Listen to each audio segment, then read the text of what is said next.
Yo entro aquí, es como cuando uno llega y ve como un paisaje, no sé, algo muy poderoso se me produce.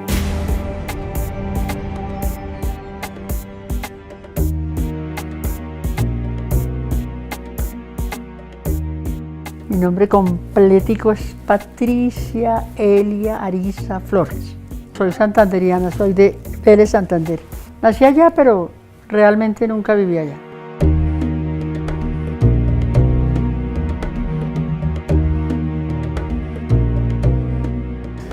Patricia es una artista, es una creadora, es una mujer muy fuerte. Patricia es una mujer libertaria y una poeta, en el amplio sentido de la palabra poeta. Es una poeta en el teatro, en la literatura, en la vida, en la acción. Yo nací en 1945. Colombia era un país rural, aldeano, donde la mayoría de la gente vivía en el campo. A partir de ahí, entre el 48 al 60, la población se transforma. Además, la violencia, se funda la guerra, ¿no? Pues otra guerra, otra de las guerras que nos asisten.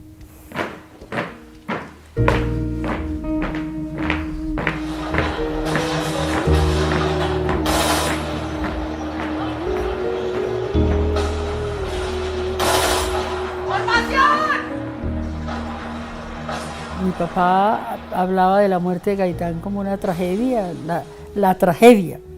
Él fue con mi hermano de los que salieron a la calle cuando mataron a Gaitán. Cuando yo estaba chiquita me mostró un disco de pasta con la voz de Jorge Eliezer Gaitán y yo salí corriendo porque me dio mucho miedo. Por la razón elemental de que tiene que terminar de una vez el hecho primitivo. El hecho indecoroso para mi patria, que es un gran pueblo. Esa voz, ese tono de voz tal vez lo sentí muy patriarcal. Y salí corriendo y casi me pega, o sea, se puso furiosísimo conmigo, porque era su líder, era su modelo. Mi papá era un pueblerino ilustrado. Mi mamá, una mujer muy de la casa, pero también muy misteriosa. Éramos 4 hermanos, 3 mujeres y un hombre. Yo soy la menor. Pues de mi mamá, que digamos he tenido una admiración grande por ella, quizás un poco tardía, pero la fuerza. Las mujeres sacamos como esa capacidad de no dejar nada sin terminar. Y de mi papá tal vez como la sensibilidad, como el talento, porque era muy lector. Mi papá no me puso a estudiar al comienzo porque él decía que él sabía enseñar y que él me podía enseñar todo de la vida. Y yo creo que sí me enseñó casi todo. Entonces me enseñó a leer, a escribir, a sumar, pues las cosas básicas. Entonces, cuando me pusieron a estudiar, yo tenía como 9 años, me metieron a un kinder y yo ya sabía todo. Y entonces fue una relación muy conflictiva. Me tuvieron que sacar y ahí intervinieron mis hermanos y me llevaron a un colegio privado y me recibieron en primero bachillerato. Un poco más tarde en el Eduardo Santos, la casa paterna y materna, digamos, donde viví como de los 3 años a los 15 que me fui de la casa.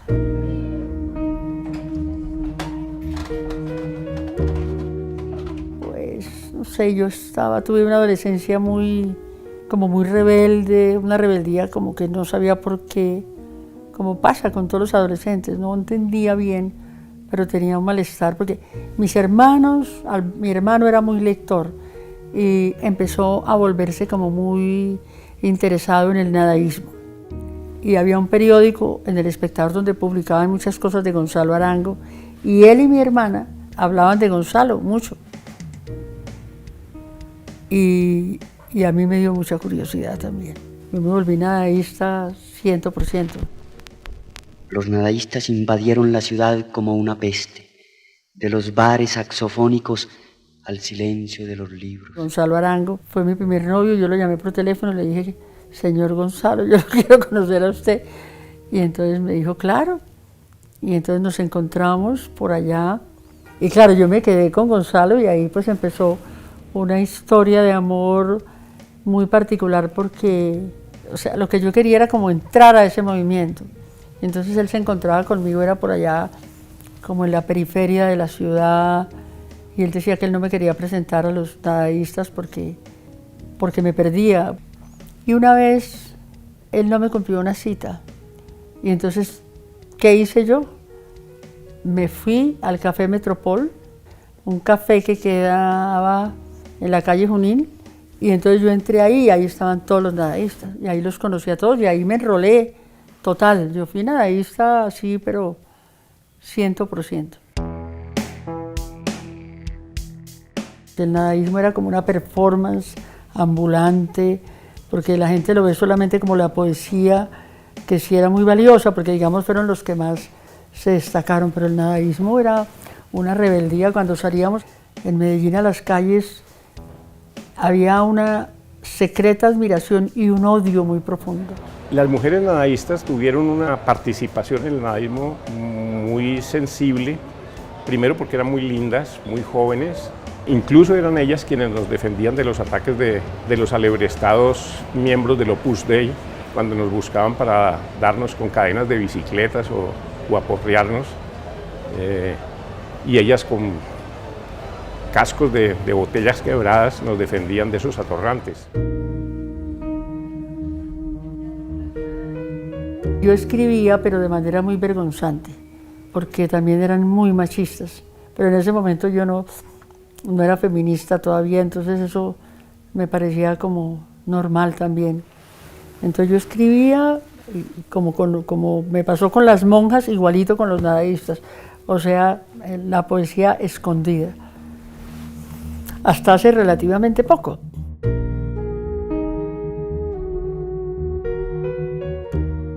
Siendo mujer, me perdí y solo me encontré cuando lo supe.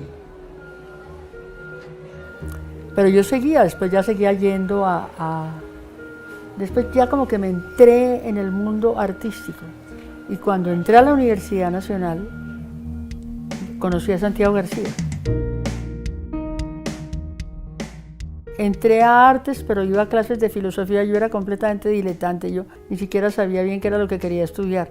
Y una estudiante me dijo, vea, hay un profesor que se llama Santiago García, que está montando una obra de teatro, que se llama Galileo Galilei, y necesitan actores extras. Le dije, ay, qué bueno, yo voy.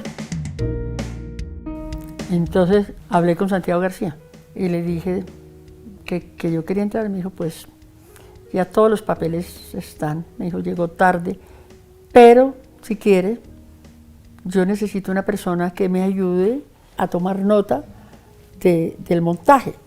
Entonces pues lo hice y lo hice bien y me empecé a volver amiga de él.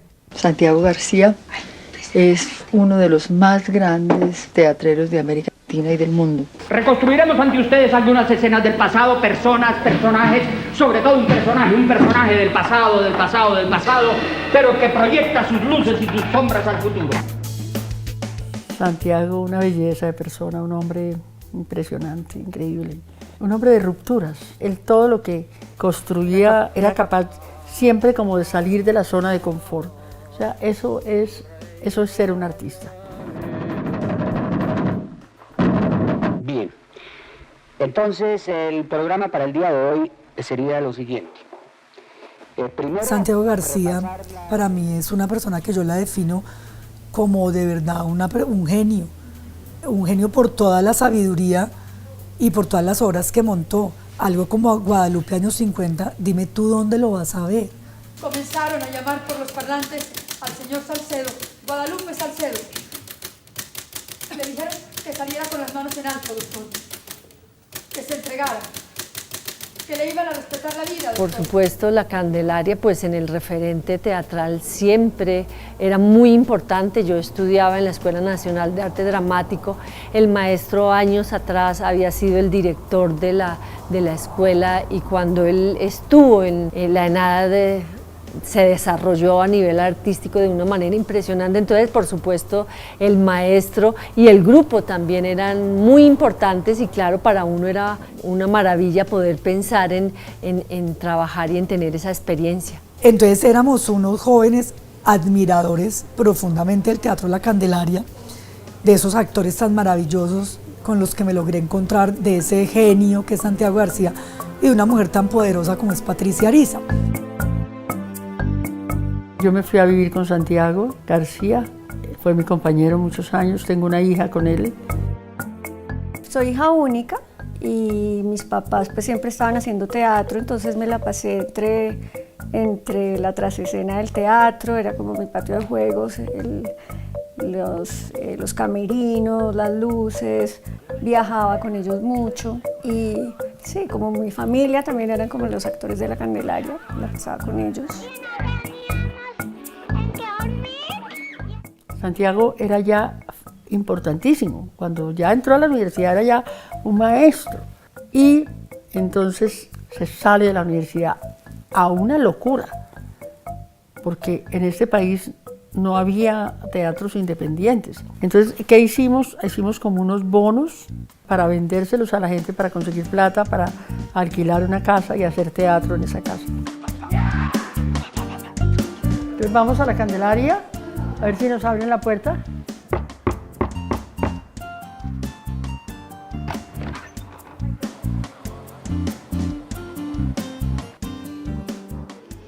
Podría entrar con los ojos vendados.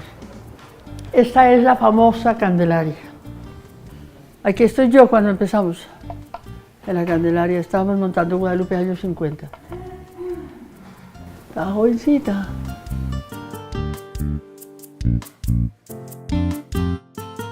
Pues ahorita está muy oscuro, pero esta es una sala preciosa. Nosotros que viajamos tanto, pocos lugares encontramos como este. Esto era un potrero enorme cuando llegamos, lleno de maleza y todo, y mira en lo que se convirtió. Bueno, cuando La Candelaria nace, yo me encontraba en ese momento fuera del país, pero ya empezaba desde España a tener referencias de ese grupo. Yo regreso al país a finales del 78 y en el ambiente teatral del momento el grupo que era como el espejo y el referente inmediato era La Candelaria junto con el Teatro Experimental de Cali. Patricia era muy interesante porque ella, además de la labor aquí en La Candelaria, siempre proponiendo, era una manera impresionante, una persona incluso muchísimo más arriesgada que la gente, que los jóvenes en ese entonces. Sí, eso era algo maravilloso, ¿no? Las propuestas que hacían tan locas, tan irreverentes. Patricia la recuerdo siempre, es decir, desde aquella primera obra, una mujer siempre exhalaba, primero en el escenario, una gran fuerza interpretativa y expresiva. Yo creo que tenían la audacia de la creación, porque muchas de esas creaciones surgen en lo dramatúrgico, en lo actoral, surgen de ellos mismos, de sus necesidades, de sus angustias, de sus anhelos. Como que ninguna obra que leíamos nos satisfacía y decidimos hacer una obra nosotros. Y ahí descubrimos que se podía crear una obra entre todos. Descubrimos la creación colectiva. Y ella empieza a sacarle, a mostrarle todas las cosas de la cartera, coloretes, cositas, amuletos, que se vea que es medio bruja también, ¿no? Yo creo que el tema de la creación colectiva, que es uno de los estandartes que se han planteado desde el Teatro La Candelaria en el teatro colombiano, me parece que hace una manera de identificar lo que significa poner el teatro en función como de unos gestos sociales, de unos gestos colectivos. ¡La madre de la bruscas! ¿Qué le habéis hecho, gran canallas? Casi nada, casi nada. Con 2 estirones que se le dieron en el potro, empezó a cantar que ni en el coro de San Ignacio. Esa metodología de la creación colectiva siempre me ha parecido una metodología muy dialéctica, una forma de crear y una forma también de decantar el papel del actor respecto a la creación.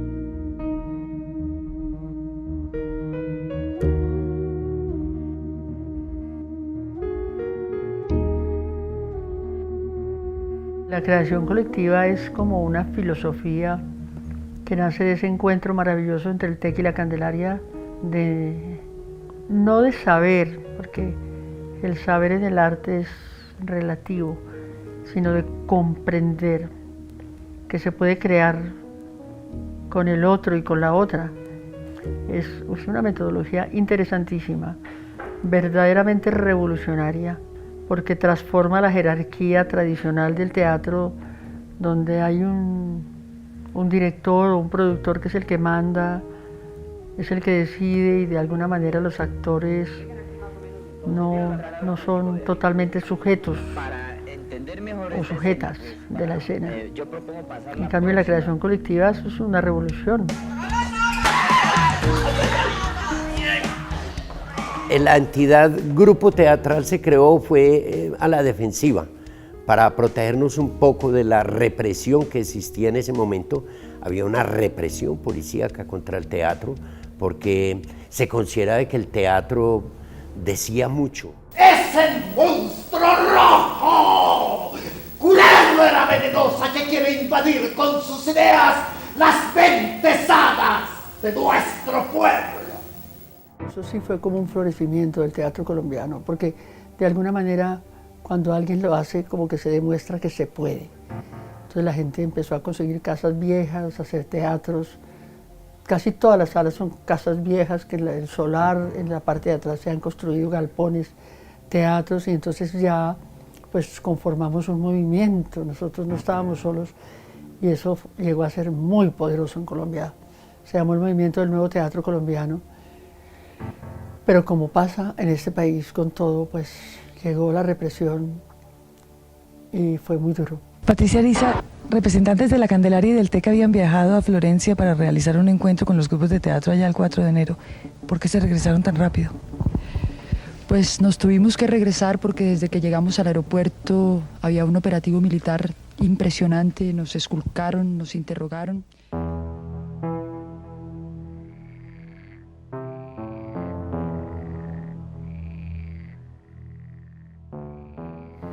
Candelaria, centro histórico. Esta es la calle de la Candelaria, que tiene muchas casas abandonadas. Esta casa está abandonada. Era una casa chévere porque era una casa de inquilinato y había muchos amigos. Aquí vivió mucha gente de teatro también. Aquí está el colegio agustiniano y yo estudié aquí muy cerca, pero conozco este colegio por dentro porque también era de los agustinianos. Y aquí es la Corporación Colombiana de Teatro. ¿Entramos? Buenos días. Venga para acá, les presento una persona que yo quiero mucho. Ella, venga para acá. Ella se llama Alexandra. Muchas gracias. Y ella me acompañó en la época aquella de las amenazas tan duras. Y además fue de una lealtad y por eso somos grandes amigas. Sí, es verdad. Tiene muchas historias. Ella recibió muchas de las llamadas por teléfono, ¿no? Sí, sí. ¿Se acuerda? Es verdad. Esa época era difícil. Y a ella le tocaba como, no sabíamos si dejarla, porque ella se escapaba. Ella no ha tenido miedo nunca, ni obstáculos para nada.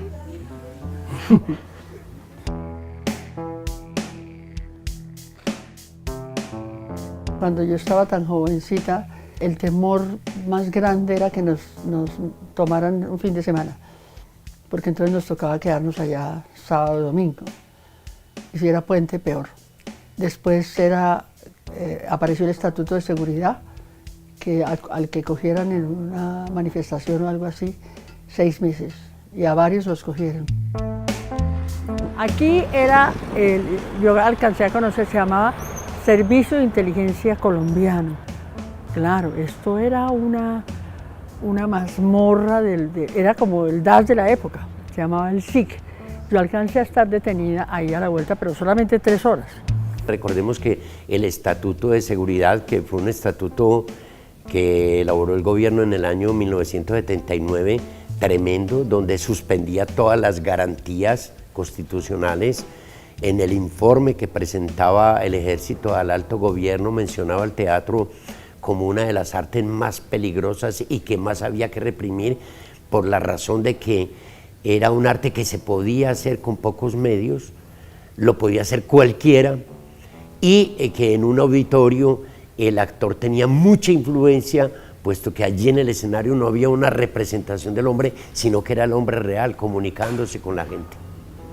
Casi que en eso del informe del Ejército estaba la esencia del teatro.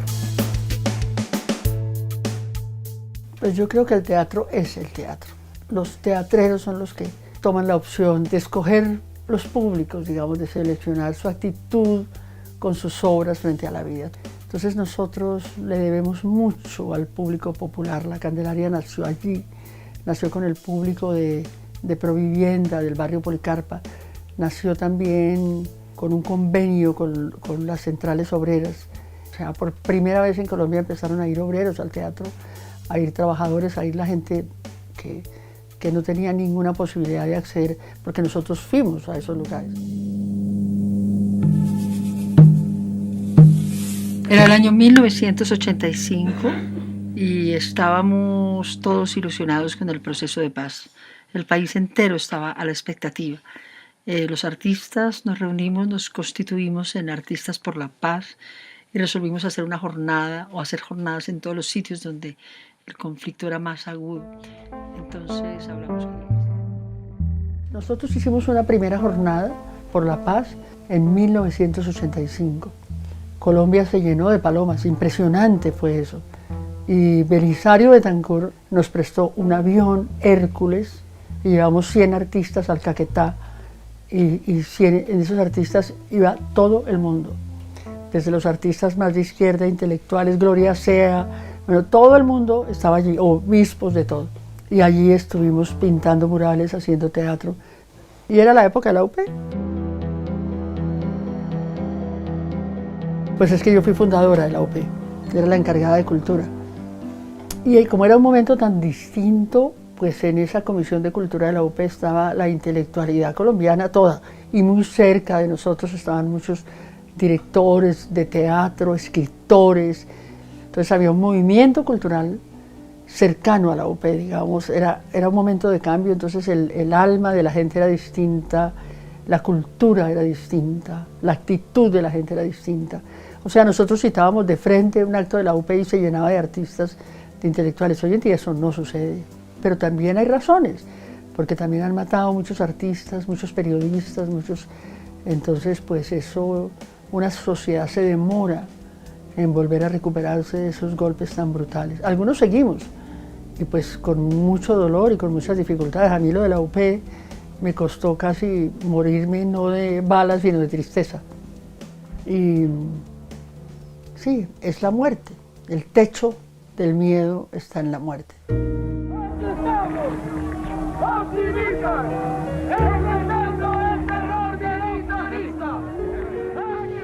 Cuando se forma la UP es una ilusión. Nosotros estábamos muy jóvenes, entonces allí llegamos todos los que creemos que esta Colombia puede ser posible y puede estar en paz, ¿no?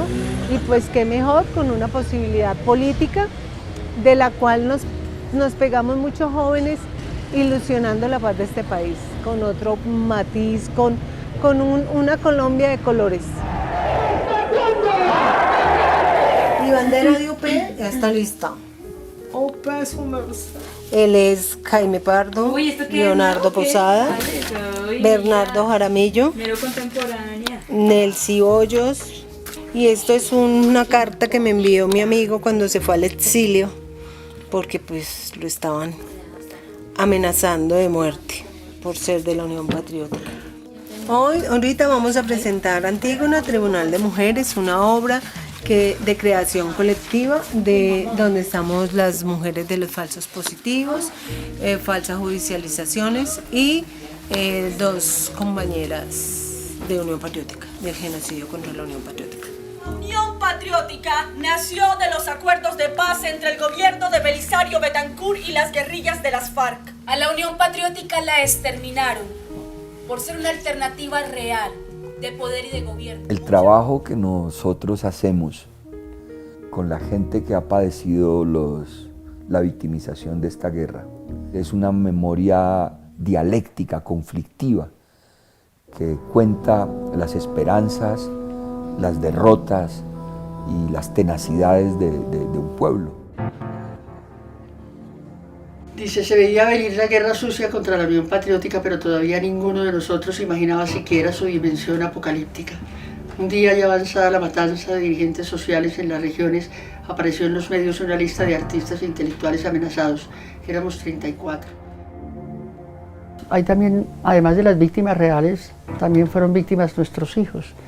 Para mí lo más duro que me pudo pasar en la vida fue que amenazaron a mi hija. Pues fue muy, muy fuerte.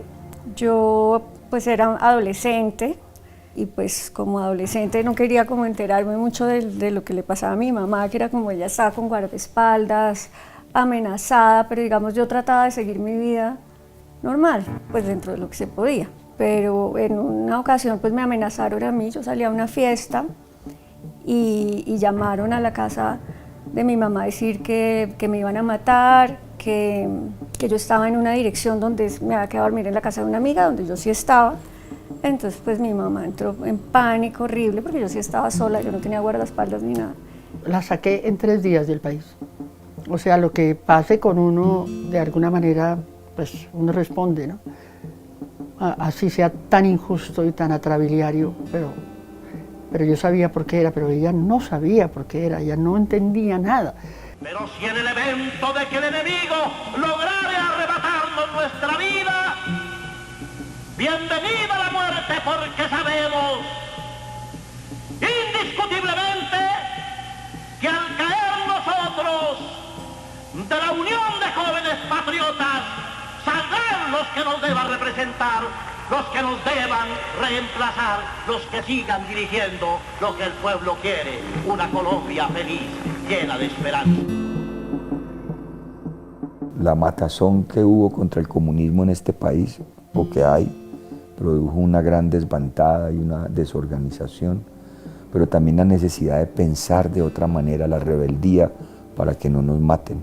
Yo no podía hablar, como estoy hablando así ahora, no podía hablar de eso, no podía, porque pues fue brutal, todo lo que pasó fue brutal. Enterrábamos todas las semanas, enterrábamos a veces 2 veces por semana, muy doloroso. Después del genocidio de la Unión Patriótica, el país como que se recogió, como si fuera una esponja, porque eso produce terror, o sea, produce miedo, o sea, después de tantos muertos, pues uno yo quedé sumida en el dolor, quedé muy mal, psicológicamente muy mal. Pero poco a poco me recuperé y nos recuperamos. Y ahora el techo es la muerte, pero también la posibilidad de que sabemos que tenemos que ser muchos. O sea, porque no pueden matar a todo el mundo, imposible.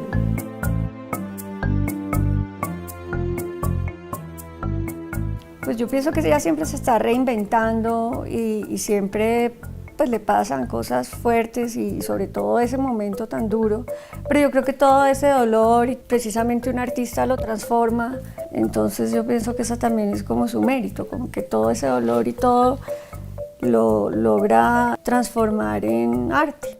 Mario Castro, asesinado por pensar diferente. Presente, presente, presente. A mí me sacaron de la depresión, no me sacó un psiquiatra, ni un psicólogo, ni los compañeros, ni nada. Me sacaron los ñeros de la calle porque llegaron al teatro un día a mí la llegada de ellos me produjo pánico. Llegaron con cobija y todo. Yo inmediatamente los vi, hice como una seña para que trajeran ayuda, porque aquí me van a atracar. Y entonces, en la puerta de la oficina, les dije, ¿qué quieren? Y me dijeron, nosotros queremos hacer teatro con usted. Primero me sentí tan ridícula. Me di cuenta que estaba llena de prejuicios también. Y yo les dije, ¿cuándo empezamos? Me dijeron, si quiere ya, madre, nosotros tenemos tiempo. Y yo empecé en ese momento a trabajar con ellos. ¿Sabe qué, gente? Nosotros somos la calle y la llevamos dentro. Conocemos sus avenidas, sus basuras y el miedo de ustedes que caminan en ella. No nos gusta. De ese trabajo surgió una pieza teatral que se llamó El Parche. También de ese trabajo hicimos un periódico, e hicimos una colección de poesía, de talleres de poesía que hacíamos en el Cartucho. Esperemos que llegue la noche para mirar los poetas, pero no los poetas de corbata ni de oficina, aquellos que llevamos el mugre y la soledad dentro del corazón y el costal al hombro de la vida cotidiana de los locos de la noche, con mugre y rechazados. Hicimos luego un relato extraordinario, heredero también de este asunto de la vida en la calle. Dentro de uno de los festivales de la cultura de la calle, unos jóvenes raperos nos pidieron apoyarles para que la Secretaría de Cultura les prestara el Jorge Eliezer para un concierto de cierre de un festival de parches, y ahí conocimos el movimiento rapero colombiano y nos volvimos raperos, entonces aprendimos a rapear. Patricia rapera, hace poco hizo un rap bellísimo a Gaitán, que lo canta Diana Bella, a la carga. Diana Bella, Patricia Ariza, sí, vamos, vamos. Aunque ustedes no crean, yo traigo en la memoria a un hombre bacán, un hombre de la historia que se llama Gaitán, un líder del pueblo, de los que son verdad. Yo vengo en su memoria, aprendido su... Pues yo ya no soy militante, pero encontré la posibilidad de cambiar este mundo, entonces me metí de lleno y soy una activista política, pero al mismo tiempo soy un artista de dedicación sistemática, entonces esas dos cosas a veces me producen una esquizofrenia total, porque son prácticas distintas. Es muy distinto crear que hacer una campaña política.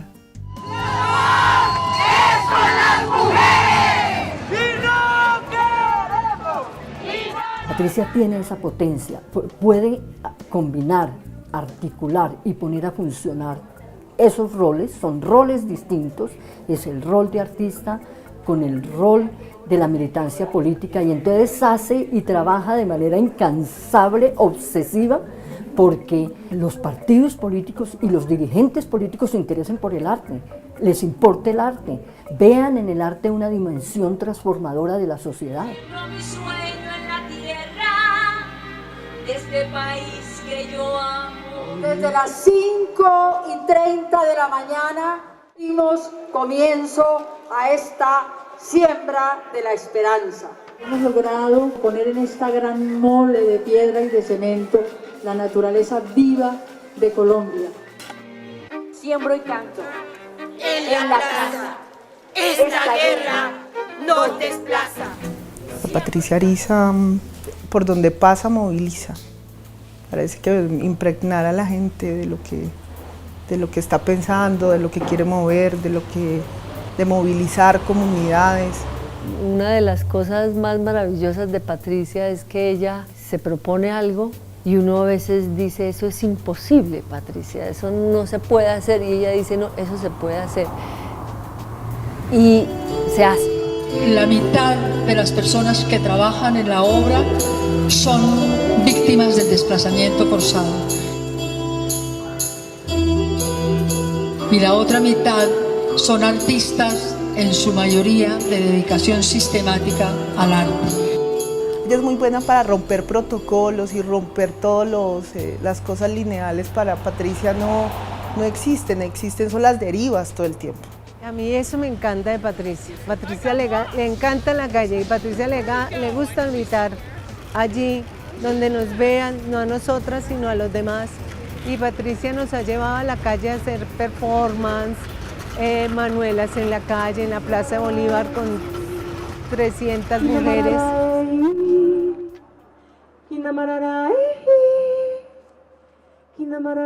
La performance me permitió como unir esas dos cosas, hacer unas performances muy políticas, con mucha gente en la calle. Hay uno que me encanta, que es de Manuela Sáenz. Para mí es un personaje que amo mucho. En un 8 de marzo fue, que es el Día Internacional de las Mujeres, fuimos con 8.000 mujeres, yo mandé construir una Manuela Sáenz del tamaño de Simón Bolívar y pusimos un pedestal igual al de Simón Bolívar. La llevamos a la plaza, la pusimos al lado de Simón y la dejamos ahí. Por aquí debe estar la foto de Manuela, yo la vi. Mira, aquí está, la única que hay de la Manuela en la Plaza de Bolívar. Entonces, sucedieron dos cosas muy importantes. Una, que la policía al tercer día se la llevó. Y había un agente de un noticiero de RCN y filmaron.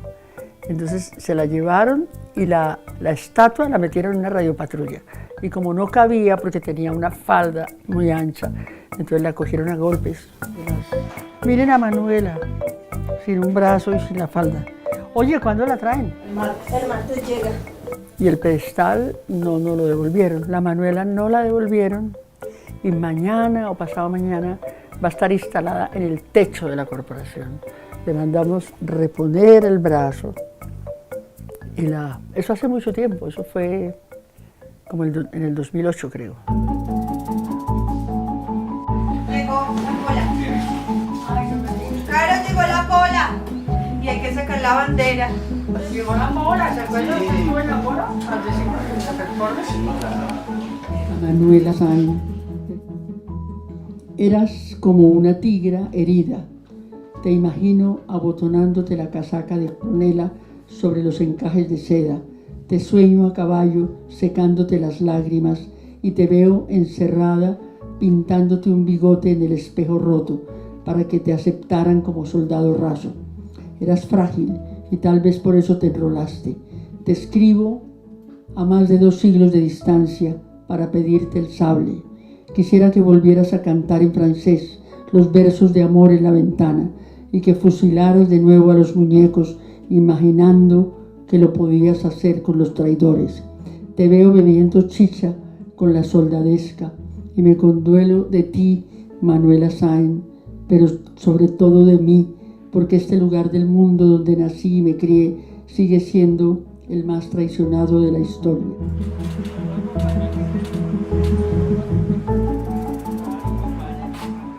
Cuando yo conocí a Patricia, ella estaba fundando un movimiento muy importante para las artes escénicas, para el arte y para la libertad humana, que es el Festival de Mujeres en Escena por la Paz, que es un festival pionero en América Latina, el primero que se hizo en América Latina de mujeres.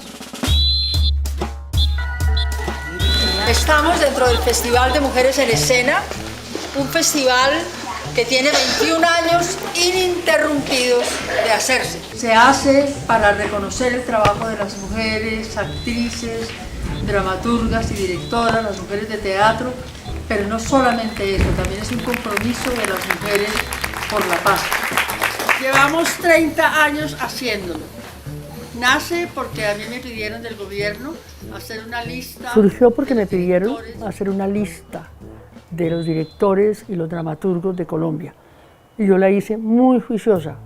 Cuando miro la lista me doy cuenta que el 98 o 97% eran hombres. Y yo dije, esto no es solo una exclusión, es una enfermedad. Hay que hacer algo para salvar el teatro colombiano, para salvarme a mí, para salvarnos todos. Y entonces empezamos a curar esa herida. Eso ha cambiado de manera impresionante, pero no lo suficiente. El teatro colombiano sigue siendo muy masculino, por no decir otras palabras más duras.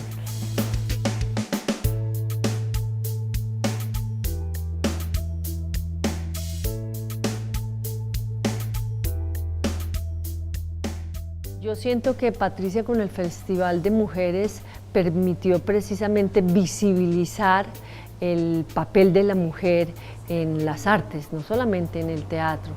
No es que no existieran mujeres actrices o mujeres escritoras o dramaturgas, sino que, como dicen los dichos, que detrás de un gran hombre hay una gran mujer. Entonces lo que Patricia siempre trató y ha tratado y sigue tratando, que es lo más hermoso, es que en el Festival de Mujeres precisamente la mujer no estuviera atrás del hombre, sino al lado del hombre, como debe ser. Alguien como Patricia Ariza, digamos, ha dejado un legado muy grande con las mujeres, con todas las cosas, con todos los festivales que ella hace, empoderándolas, dirigiendo, digamos, temas de las mujeres.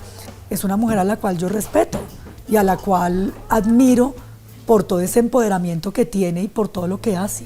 Nuestra presencia era un acto político y nuestro andar en las calles un acontecimiento poético. Patricia Ariza de verdad ha sido la insignia por su valentía, por todo lo que ha soportado de amenazas, persecuciones y sobre todo por haber mantenido ese teatro con esa calidad inmensa con que se ha distinguido en el panorama teatral nacional. Lo maravilloso de que Patricia sea una mujer que no termina en el escenario.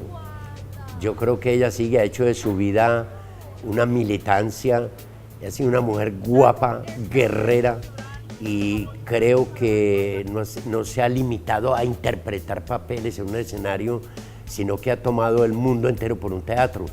Y desde ese punto de vista se le apunta a todas las causas y aquellas causas que representan progreso para el ser humano. Siempre digo, a mí me encantaría que en Colombia no hubiera una sola Patricia. Qué bueno que en Colombia hubieran 50 Patricias, 100, 1000, millones de Patricias. Y tengo la plena certeza, cuando digo eso, no lo digo como una frase vacía de contenido, sino que lo digo con la plena convicción y certeza. Si este país tuviera 1 millón de Patricias, este país hoy sería otro. Sería un país avanzando de una manera muy fuerte en la construcción de una sociedad nueva.